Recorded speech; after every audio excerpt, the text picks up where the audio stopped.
해피 땡스기빙. 팬데믹의 끝자락에서 한 번 더 감사절을 맞습니다. 감사절을 맞는 우리의 마음은 첫 번째 추수감사절을 지냈던 청교도들의 심정과 유사합니다.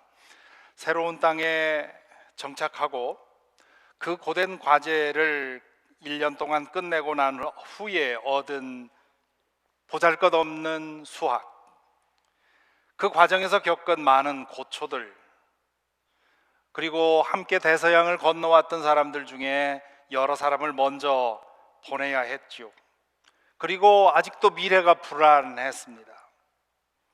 그럼에도 첫 해의 어려움을 잘 견뎌낼 수 있도록 도와주신 것에 대해서 감사하고, 또한 앞으로의 삶을 주님께 맡기는 그런 감사의 마음으로 함께 모여 예배를 드렸던 첫 번째 추수감사절을 기억합니다. 우리도 이 팬데믹이라고 하는 상황을 지나왔습니다. 그 과정에서 여러 가지 고초를 겪었습니다. 사랑하는 사람들을 먼저 보낸 분들도 계시지요. 그리고 우리의 미래는 아직도 불투명합니다. 언제 완전히 탈출할 수 있을지, 혹은 요즘 물가가 매우 뛰고 있는데 이 경제가 회복되고 안정이 될지, 그리고 정상적인 생활은 가능할지 불투명한 일들이 많습니다. 그럼에도 불구하고 오늘 우리는 감사절을 지냅니다. 지금까지 이끌어 주신 것에 대해 감사하고, 또 오늘을 보게 해주신 것에 대해 감사하고, 또 내일 또 인도해 주실 것을 믿고 감사를 드립니다. 우리가 사는 이 미국은 삶에 대한 만족도가 가장 낮은 나라입니다. 이 세상에서 가장 부유한 나라이지만 삶에 대한 만족도는 매우 낮습니다. 코로나 바이러스처럼 불평불만의 바이러스가 미국인들의 삶을 오염시키고 있습니다. 이 불평불만의 바이러스가 미국인들의 마음에 전염되고 있는 이유는 여러 가지가 있습니다. 그 중에 하나가 능력주의입니다. 능력주의라는 말을 업적주의, 혹은 실적주의, 혹은 학벌주의 등 여러 가지 말로 표현할 수 있습니다. 1등만 기억하는 더러운 세상이라고 하는 카피로 대변되는 이 능력주의, 한 사람의 가치를 그 사람의 능력에 따라서 평가하는 사고방식을 말합니다. 우리는 인정과 다른 사람으로부터의 인정과 존경과 사랑을 그럴 만한 자격이 있음을 보임으로써 얻어내야 한다고 믿습니다. 능력이 없으면 자격도 없다고 스스로도 생각하고 다른 사람에 대해서도 그리 생각합니다. 이 능력주의를 영어로 메리토크라시라 그렇게 부르는데요, 영어의 메릿이라고 하는 말은 라틴어 메레오에서 나왔는데, 이 메레오라는 말은 얻다라는 뜻입니다. 인간으로서의 가치, 사랑, 존경을 내가 노력해서 얻어내야 한다고 생각하는 것이 메릿입니다. 이 가치관에는 좋은 면이 있습니다. 인간 개개인과 사회 발전의 추진력이 됩니다. 내가 사람 대접받기 위해서, 혹은 더 인정받기 위해서 열심히 노력하게 되죠. 개개인이 그렇게 하다 보면 사회가 발전하게 되어 있습니다. 미국은 공로주의의 덕을 톡톡히 입어서 미국 최대의, 이 세계의 가장 강력한 나라가 되었습니다. 우리 한국도 그렇습니다. 단군 창건 이래 가장 놀라운 빛을 발하고 있는 이유가 지독하게 지난 한 50년 혹은 70년 동안 이 실적주의, 공로주의로 해서 온 국민이 치열하게 노력한 결과 그런 변화가 생겼습니다. 문제는 이 능력주의에 심각한 독소가 포함되어 있다는 사실입니다. 하버드 대학교의 정치철학 교수인 마이클 샌델이 The Tyranny of Merit이라고 하는 책을 써서 이 능력주의에 포함되어 있는 숨어 있는 독소에 대해서 잘 지적한 바가 있습니다. 우리말로는 공정하다는 착각이라는 말로 번역이 되었는데요, 저보고 번역하라고 했으면 능력주의의 횡포, 그렇게 번역했었을 것 같습니다. 이 능력주의, 실적주의가 독소가 되는 이유가 있습니다. 능력 있는 사람들은 자신이 성취한 것을 자기 자신의 당연한 권리라고 생각하기 때문입니다. 실은 절대로 당연하지 않습니다. 한 사람의 성취에는 그 사람 개인의 능력만이 원인이 아닙니다. 사실 능력이라고 하는 것도, 그게 육신적인 능력이든 좋은 IQ든 간에 그것도 자기가 얻은 것이 아니라 태어날 때 부여된 것입니다. 그런데 이 능력주의 사고방식이 우리를 세뇌시켜서 그것을 자신의 것으로 여기게 만듭니다. 그리고 자기가 다 이룬 것이므로 내가 이 모든 것을 누릴 권리가 있다고 생각을 합니다. 반면에 능력이 부족한 사람들은 패배감을 가지거나 마음속에 분노를 쌓습니다. 한 사람의 불행은 그 사람만의 책임이 아닙니다. 개인의 노력으로는 도무지 벗어날 수 없는 상황적인 문제가 있습니다. 그래서 그런 상황을 벗어나기 위해서 몸부림치다가 안 되면 억울해하고요, 그래서 분노하게 됩니다. 그러다 보니까 이 능력주의 사고방식에 모두가 세뇌되어 있다 보니까 능력 있는 사람이나 능력 없는 사람이나 감사할 이유를 알지 못합니다. 능력 있는 사람들은 자기 자신에 대해서 자부할 이유가 있다고 생각을 하고, 그렇지 않은 사람들은 불평할 이유만 찾습니다. 이 능력주의 바이러스가 지금 설교하고 있는 저나 여러분에게도 모두 속속들이 침투해 있습니다. 능력주의적인 사고방식에 우리가 세뇌되어 있습니다. 특히 이 능력주의 사고방식은 우리가 맺고 있는 모든 관계를 왜곡시키고 있습니다. 영어에 The most significant other라고 하는 말이 있죠. 나의 삶에 있어서 가장 중요한 한 사람, 다른 사람. 그게 배우자일 수도 있고, 부모일 수도 있고, 자녀일 수도 있고, 교우일 수도 있고요, 친구일 수도 있고, 직장 동료일 수도 있습니다. 내 삶에 가장 중요한 영향을 미치는 그 사람과의 관계도 능력주의 사고방식이 왜곡시키고 있다는 것이 오늘 우리의 불행 중 하나입니다. 누구도 있는 그대로 사랑하고 인정하고 받아들이지 못합니다. 무언가 잘해야만, 무언가 귀염받을 일을 해야만 사랑받을 자격이 있다고 생각을 합니다. 자신이 그러니 다른 사람을 보면서도 그런 방식으로 생각을 합니다.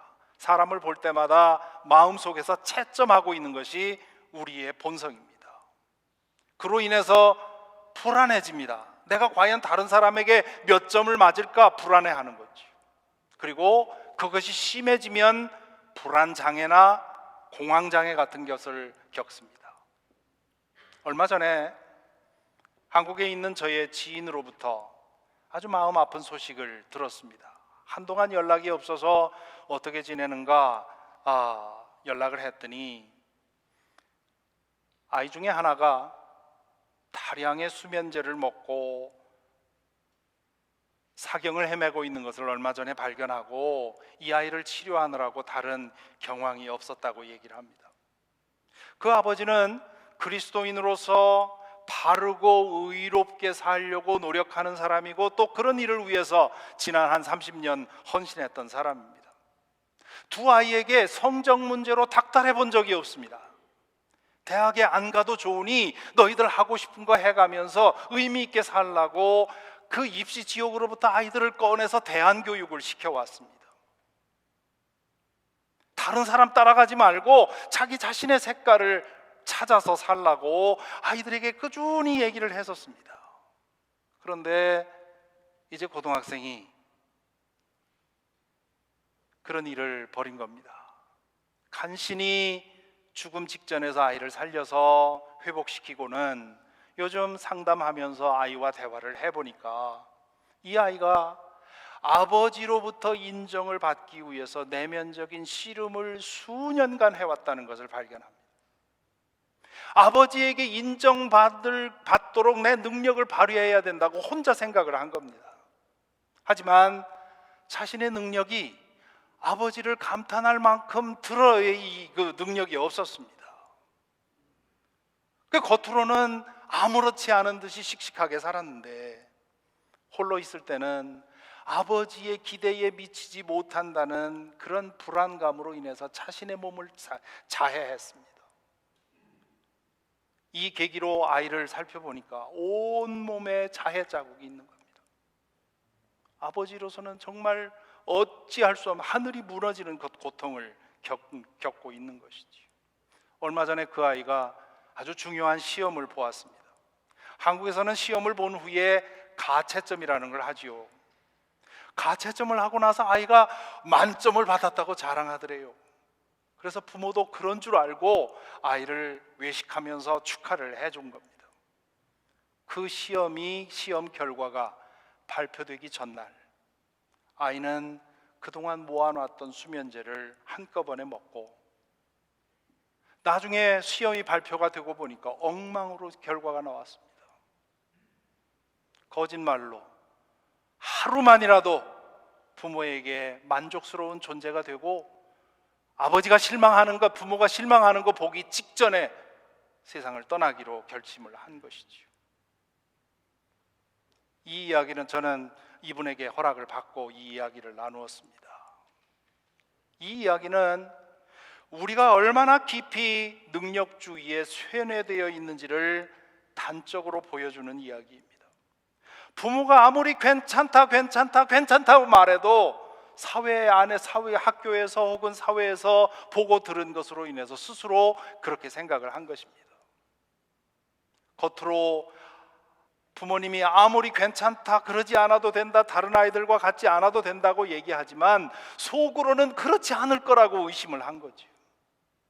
내가 끝내 부모를 만족시키지 못하면 부모에게 사랑받지 못할 것이라고 하는 불안감이 이 아이를 그렇게 만든 것입니다. 그러니 지난 10여 년 동안 아이들을 기르면서 다른 사람 같지 않아도 된다, 성적 좋지 않아도 된다, 대학 안 가도 된다고 끊임없이 말하면서 키운 부모의 자녀도 이렇다면 시류에 편승해서 아이들 좋은 대학 가야 된다고 닥달하고 해온 그런 부모 밑에 있는 아이는 얼마나 더 심하게 그런 불안감을 가지고 있겠습니까? 부모는 자녀의 존재 자체로 만족할 수 있어야 합니다. 그것이 사랑이고 그것이 믿음이지요. 그 사랑과 믿음은 부족함을 인정하고 용서하고 품어주게 만듭니다. 그것이 가정이지요. 자기 모습 있는 그대로 모든 가면을 벗고 모든 의무감을 벗고 자기 자신이 될 수 있는 곳, 그것이 가정이어야 합니다. Be yourself at home, 그런 말이 있죠. 그런데 이 능력주의의 세뇌가 되었기 때문에 자기 가정에서도 옷을 벗지 못하고 가면을 벗지 못하고 살고 있는 것입니다. 물론 부모라면 자녀에게 기대하는 게 있죠. 부모가 자녀를 자랑거리로 만들기 위해서 닥달하는 건 잘못됐지만, 그렇지만 자녀가 불행할 것을 뻔히 내다보면서도 그냥 아무 말 안 하고 방치할 수는 없는 거 아닙니까? 그래서 잔소리도 하고 때로 화도 내지요. 그런데 부모가 자기 자신을 무조건적으로 사랑한다는 자신감이 없으면, 확신이 없으면 자녀는 그 잔소리를 오해하는 겁니다. 자신이 잘하지 못하면 사랑받지 못할 거라고 불안해하는 거죠. 여러분은 어떻습니까? 여러분의 the most significant other는 누구입니까? 그 사람과의 관계는 어떻습니까? 혹시 능력주의적인 사고방식으로 인해서 그 가장 중요한 사람과의 관계조차도 왜곡되어 있는 것은 아닙니까? 사랑받을 자격을 입증해 보라고 은연중에 닥달하고 있는 것은 아닙니까? 나도 다른 사람에게 사랑받기 위해서, 능력을 보이기 위해서 절치부심하고 있는 것은 아닌가요? 이번 감사절에, 그리고 그 이후에도 관계 맺고 있는 모든 사람들에게 말해 주어야 합니다. 괜찮다고, 잘하지 않아도 된다고, 잘못했어도 괜찮다고, 다른 사람에겐 몰라도 나한테는 괜찮다고, 나는 너를 있는 그대로 사랑한다고, 내 사랑이 더 크기 때문에 너의 잘못 나에겐 문제되지 않는다고 말해줄 수 있어야 합니다. 그리고 자기 자신에게도 말해주세요. 괜찮다고, 그렇게 잘하지 않아도 괜찮다고, 나를 있는 그대로 받아주는 사람이 있다고. 자살 위기에 맞서 있는 사람에게 그 사람으로 하여금 그걸 결행하지 않게 만드는데 딱 한 사람이 필요하다고 합니다.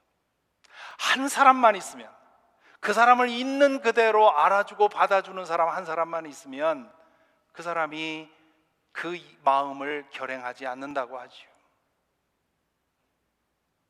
그 한 사람 여러분에게 있습니까? 능력 따지지 않고, 잘한 거 잘못한 거 따지지 않고 언제나 있는 그대로 여러분을 지지해주고 받아주는 사람이 있습니까?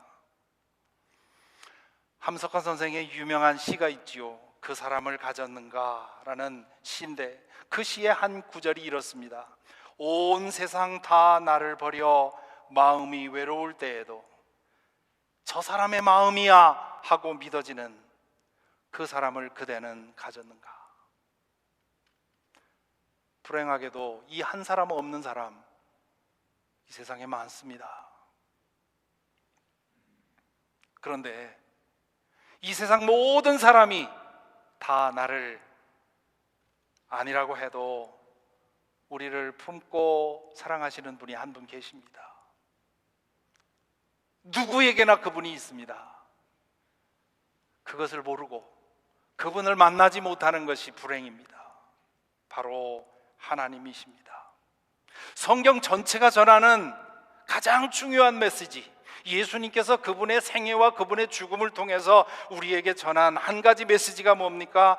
하나님은 당신을 있는 그대로 사랑하신다는 것입니다. 하나님은 당신을 있는 그대로 만족하신다고 하는 겁니다.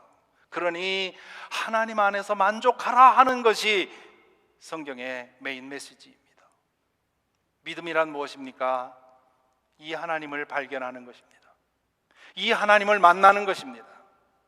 이 하나님이 나를 있는 그대로 받아주시고 사랑하신다는 사실을 발견하는 것입니다. 그래서 이 하나님 안에서 만족하는 것입니다.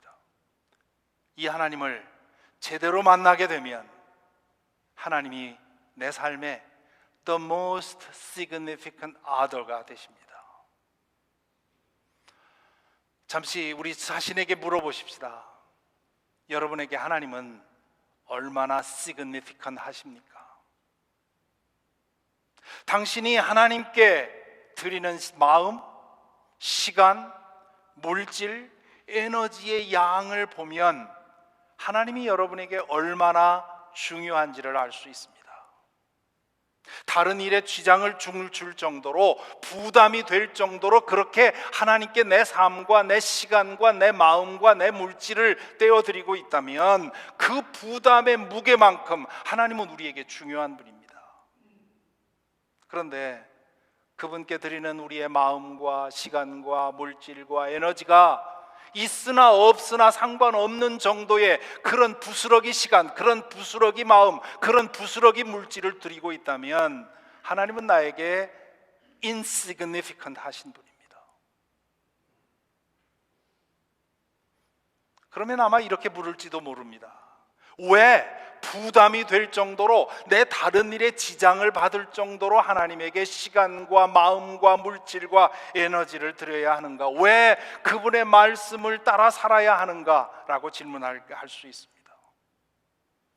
능력주의에 물든 사람들은 이 질문에 대해서 이렇게 대답합니다. 하나님을 만족시키기 위해서 그렇게 해야 된다. 하나님을 만족시켜야만 구원받고, 하나님을 만족시켜야만 축복받고, 하나님을 만족시켜야만 기도의 응답을 받는다고 생각합니다. 이것을 기독교에서는 능력주의라고 하지 않고 공로주의라고 부릅니다. 앞에서 본 것처럼 능력주의에 물들면 우리는 나를 있는 그대로 무조건적으로 사랑하시는 부모님과 함께 살면서도 부모를 만족시키지 못할까 불안해하는 것처럼, 공로주의에 물들면 우리를 있는 그대로 사랑하신다고 하는 저 십자가의 메시지를 눈으로 보면서도 우리는 불안해합니다. 하나님 앞에 불편합니다. 초조합니다. 하나님을 만족시키지 못할 것 같아서, 하나님이 나를 채점하고 있는 것 같아서, 불꽃 같은 눈으로 나를 보면서 잘한 것 잘못한 것 체크하고 있는 것처럼 생각하기 때문에 하나님을 생각하면 불편합니다. 그 결과로 환경이 되고 능력이 되는 사람들, 그래서 꽤 경건하게 살며 신앙적으로도 많은 시간과 에너지와 물질을 쏟는 그런 사람들은 self-righteousness에 빠집니다. 내 스스로 이만큼이면 됐다고, 나는 하나님에게 축복을 받을 만한 자격이 있다고 생각을 합니다. 영적인 교만에 빠지는 거죠. 반면에 환경도 되지 않고 영적 능력이 부족한 사람들, 그래서 경건하게 살지도 못하고 이런 때때로 이런저런 죄의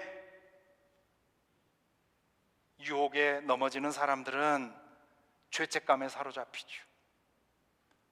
노력하다가 결국 하나님으로부터 완전히 탈락될 것 같으면 하나님께 등을 돌리고 하나님을 떠나고 신앙생활도 떠나버립니다.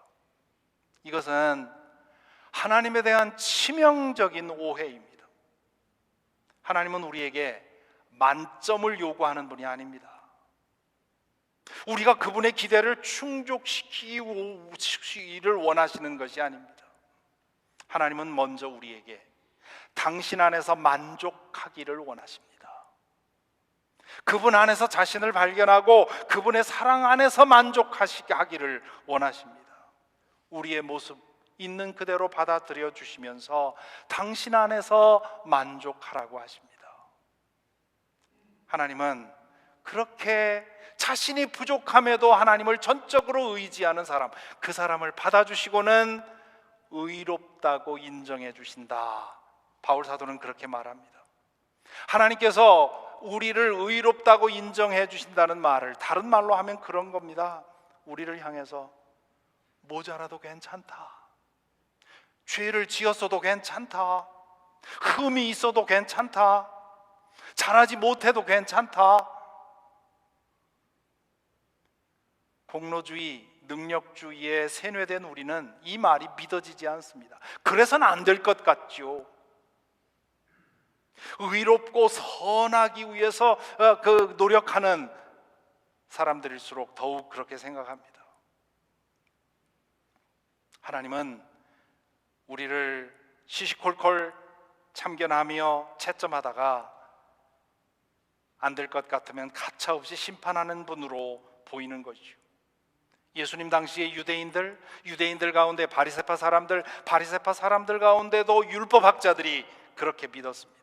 그래서 그들은 자신과 다른 사람들을 보면서 계속 채점을 했습니다.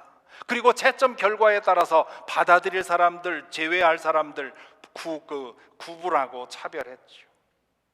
이런 상황에서 예수님이 오셔서 하나님의 진심을 보여주시지요. 하나님은 우리에게 만점을 요구하는 분이 아니라고 하는 것을 계속해서 말씀하십니다. 당신 안에서 만족하기를 원하시는 분이라고 하는 사실을 말씀해 주십니다. 하나님은 사람들을 있는 그대로 부르시고 만족해 하신다는 사실을 가르치십니다. 그래서 예수님은 사람들을 보면서 채점하지 않았습니다. 모자란 사람들, 죄 지은 사람들, 흠 있는 사람들에게 괜찮아 괜찮아 하면서 그들을 불러 함께 식사를 나누시고 그들에게 은혜를 선포하셨습니다. 예수님께서 괜찮지 않다고 말한 사람들은 다른 사람들을 채점하며 심판하는 바리새파 사람들, 서기관들, 이런 사람들이었습니다.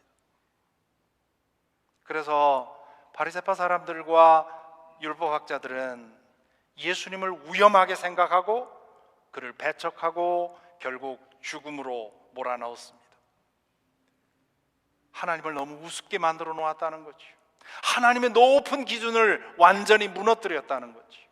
그것은 하나님에 대한 모독이라고 생각을 했습니다. 오늘 우리는 로마서를 따라서 로마서 1장 1절부터 4장 1절부터 12절까지 읽었습니다. 그동안 쭉 요 로마서의 말씀을 묵상해 온 분들이라면 이 즈음에서 가질 수 있는 질문이 있습니다. 왜 바울 사도는 행위가 아니라 믿음으로 의롭다함을 얻는다는 사실을 이렇게 지루할 정도로 반복해서 강조하고 있을까?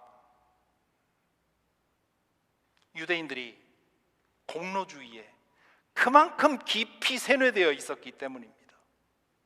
그들은 하나님이 율법을 주신 이유를 오해했습니다. 하나님은 먼저 이 유대인들, 이스라엘 사람들에게 당신 안에서 만족하라고 하셨습니다. 그리고 하나님 안에서 만족한 사람들이 살아가는 그 기준으로서 율법을 주셨죠. 이 순서가 중요합니다. 먼저 당신의 사랑 안에서 만족하라고 하셨습니다. 그런 다음 그 사랑의 힘으로 살아가라고 하셨습니다. 그런데 그것을 뒤집어 엎은 겁니다. 먼저 만점을 받아야만 하나님이 자신들에게 만족하실 것이라고 오해를 했습니다. 그로 인해서 하나님과의 관계가 점점 왜곡된 것이지요. 하나님과 유대인들 사이의 마음의 벽이 점점점 높아졌습니다. 저는 목회하면서 이 하나님의 심정을 자주 경험합니다. 교인들은 교회를 위해서 무슨 중요한 일을 해야 목사가 좋아할 거라고 생각을 합니다. 헌금을 많이 하든가, 시간을 많이 쓰든가, 중요한 직책을 맡든가. 그래서 주일 예배만 겨우 나오시는 교우들은 가끔 그런 말씀을 하세요. 교회를 위해서 아무 일도 하지 못해서 너무 죄송하다. 그런 말을 들을 때면 난처합니다. 제가 교우들에게 원하는 것은 교회로 모여서 만족을 얻는 것입니다. 목사의 가장 큰 기쁨은 교회로 모여 예배를 통해 성도들과의 교제를 통해 만족해하는 교인들을 보는 것입니다. 하나님 안에서 만족한 다음 어떻게 하느냐? 그것은 하나님과 그분 사이의 관계에서 결정될 일이지 제가 이래라 저래라 할 일이 아닙니다. 교회로 모여 만족하지 못하는 사람이 열심히 일하고 많은 헌금을 내고 그러면 매우 위험합니다. 두렵습니다. 왜냐하면 그러한 노력, 그러한 헌신은 자기 의만 쌓아 올리기 때문입니다. 요즘 임원을 새로 세우고 속회를 다시 짜는 과정에서 교우들에게 자꾸 무엇을 요청하게 됩니다. 사정이 안 되는 교우들께서는 이렇게 저렇게 사양을 하시지요. 그로 인해서 미안해 하십니다. 어떤 분은 제가 서운해하고 또 때로는 아마 나를 좋아하지 않을 것처럼 생각하는지도 모르겠습니다. 그러면 자꾸 마음의 벽이 높아져만 갑니다. 제가 하나님의 은혜를 모르면 그럴지 모르지요. 하나님의 은혜를 안다는 제가 그럴 수는 없는 일입니다. 교회로 모여서 아무 일 하지 않아도 상관없습니다. 사정이 있어서 봉사하지 못한다고 말했다고 해서 미안해하지 마시기 바랍니다. 일할 사람 없으면 안 해도 됩니다. 교회로서 모여서 만족하지 못하면 그 모든 것이 다 소용이 없습니다. 교회로 모여 봉사하는 것도 힘껏 헌금 드리는 것도 시간을 사용하는 것도 직책을 맡는 것도 목사 좋으라고 하는 것이 아닙니다. 하나님에게 점수 따려고 하는 것도 아닙니다. 하나님 안에서 만족을 얻었기에 그 은혜를 갚으려고 하는 것입니다. 오늘 본문에서 바울 사도는 아브라함의 예를 들었지요. 하나님께서 아브라함을 의롭다고 인정하신 이유는 아브라함이 하나님의 기준의 만점의 의의를 실행했기 때문이 아닙니다. 아브라함이 아직 경건하지 않을 때, 여러분 아브라함의 이야기를 읽어보지 않습니까? 그가 얼마나 경건치 못하고 또 때로는 비겁하고 흠이 많은 사람이었습니까? 그런데 그때의 하나님은 그를 의롭다고 하셨다는 거예요. 왜 그랬습니까? 하나님을 발견하고 무조건적으로 그분께 안겨 그분 안에서 만족을 얻었기 때문입니다. 아브라함에게 하나님이 하신 말씀, 괜찮아. 네가 부족해도 괜찮아. 그동안 이런저런 죄를 지었어도 괜찮아. 흠이 있어도 괜찮아. 네가 비겁해서 2번씩이나 아내를 이 누이라고 속이고 그로 인해서 어려움 당했지. 괜찮아. 그 사랑을 경험한 후에 아브라함은 점점 하나님의 사람으로 변화되어 갔습니다. 당시 공로주의에 물들어 있던 유대인들은 그 랍비들이 당시 바울 사도가 이 편지를 쓸 당시에 유대교 랍비들의 글을 보면 아브라함이 하나님으로부터 믿음의 조상으로 선택받은 이유는 그가 의에 있어서 만점을 받았기 때문이라고 주장하곤 했습니다. 바울 자신도 예수님을 만나기 전까지 그렇게 생각했습니다. 그래서 빌립보서 3장에 뭐라고 합니까? 나는 율법의 의로는 흠잡힐 데가 없는 사람입니다 얘기를 했죠. 바울 사도는 예수님을 만나고 나서야 비로소 하나님이 자신에게 원하는 것이 만점이 아니라 하나님의 사랑 안에 만족하는 것임을 알게 되었습니다. 행함이 아니라 믿음으로 의롭다함을 얻는다는 말은 하나님은 우리에게 만점이 아니라 만족을 원하신다는 것, 하나님은 우리에게 그분 안에서 만족하기를 원하신다는 것, 그것을 알고 믿고 그분 앞에 나가라는 것, 먼저 하나님 안에서 무조건적으로 받아들여지는 그 사랑을 체험하라는 것입니다. 이 말씀을 읽으면서 현대 독자는 이렇게 생각하기가 쉽습니다. 그 공로주의는 유대인들에게는 중요한 문제였지만 우리에게는 별 문제가 아니지 않습니까? 앞에서 말씀드린 것처럼 우리 모두는, 유대인들은 공로주의, 율법주의에 물들어 있었다면 우리 모두는 능력주의에 물들어 있습니다. 그렇기 때문에 예수 그리스도의 복음을 이해하기도 어려워하고요, 그 복음대로 사는 것도 어려워합니다. 좀 길어지긴 합니다만 어느 교우의 이야기를 하나 더 말씀드리고 마치겠습니다. 이분은 한국에서, 이것도 역시 그분의 허락을 받아서 여러분과 함께 나눕니다. 이분은 한국에서 경찰 공무원으로 근무하신 분입니다. 경찰 공무원으로 근무할 때 범인 검거에서 탁월한 능력을 발휘했다고 합니다. 그만큼 비정하게 철저하게 범인을 다뤘다는 뜻입니다. 한 10년쯤 되었을 때 가까운 사람으로부터 용서하기 어려운 배신을 당합니다. 그 사람에 대한 지독한 복수심이 꺼지질 않는 겁니다.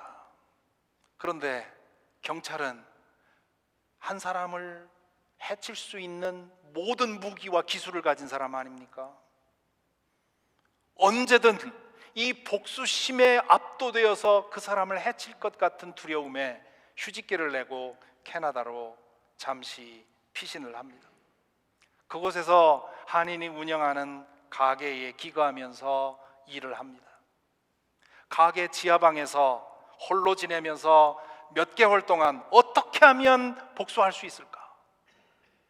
그것을 궁리했다고 하지요. 몇 달 지나서 그날 그 가게의 주인이 내가 다니는 교회에 부흥회를 하는데 같이 가지 않겠냐고 초청을 하더랍니다. 어릴 때부터 교회를 다녔기 때문에 별 기대감 없이 따라갔습니다. 한국에서 부흥회를 하면 뭐 뜨겁게 찬송하고 부흥 강사도 열변을 토하는데, 그때 그 아주 특별한 전혀 다른 부흥회를 경험했다고 하지요.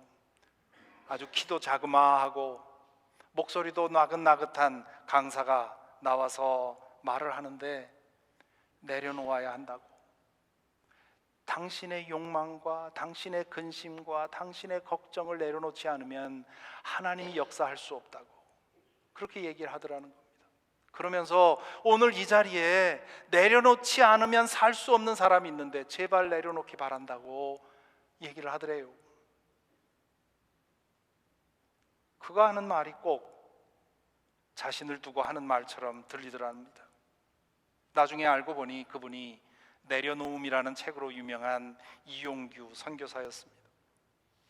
이분은 그날 밤에 집에 와서 가게 지하 콘크리트 바닥에 30여 년 동안 신앙생활한 그 과정에서 처음으로 제 스스로 무릎 꿇고 그 차가운 콘크리트 바닥에 무릎 꿇고 기도를 드립니다.